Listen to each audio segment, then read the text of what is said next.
I had probably one of the most hated jobs on the face of the earth. My hours were awful, my pay was shit, it sucked all around. I was a telemarketer. Not because I wanted to be, mind you, believe me.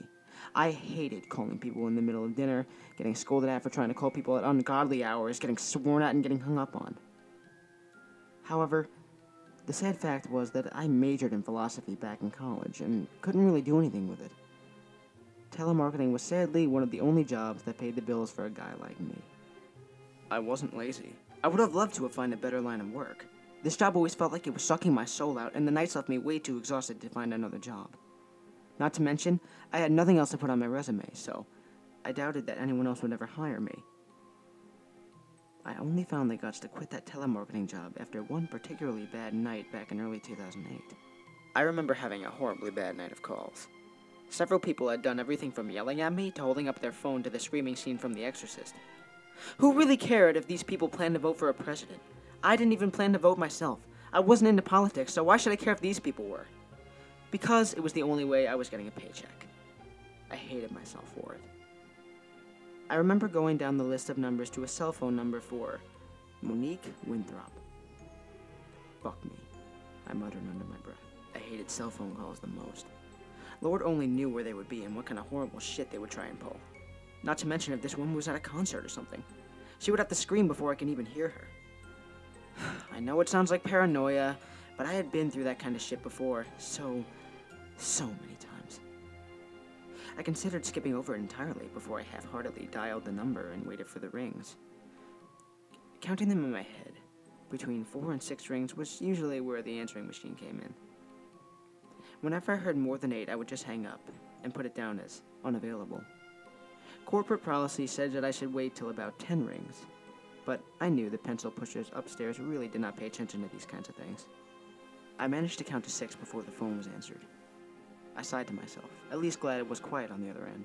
No annoying rock show or anything in the background. I waited for a hello, but I didn't hear one. I continued to listen intently, sure that if I didn't hear a hello, I would hear a click. I still heard nothing. Hello there. Is there a Miss Monique Winthrop available? I asked after a few seconds, even though I can hear how pathetic I sounded. What followed was a sound in the distance, something not so close to the phone, but still audible. What I heard was the reason I quit my job. Thought you could hide in there, didn't you? You little cunt. I froze, hearing the voice of a screaming man on the other side of the phone. A moment later, I heard a higher scream of a woman and sudden movement, as if the phone was just knocked to the ground. My jaw was suddenly slack in horror. The woman on the other line continued to scream. I had no idea what to do. I just sat there, paralyzed in fear. Soon her screams became mangled-sounding gargles. I then heard a child screaming, asking for his mother to be let go. There was a loud banging sound right near the phone, as if a person just crashed into a wall. The woman screamed again through the gargling, until her screams slowly faded away. The boy was screaming again, accompanied by heavier breaths of the man who was yelling before. He continued to scream until I heard a loud cracking. The line went dead.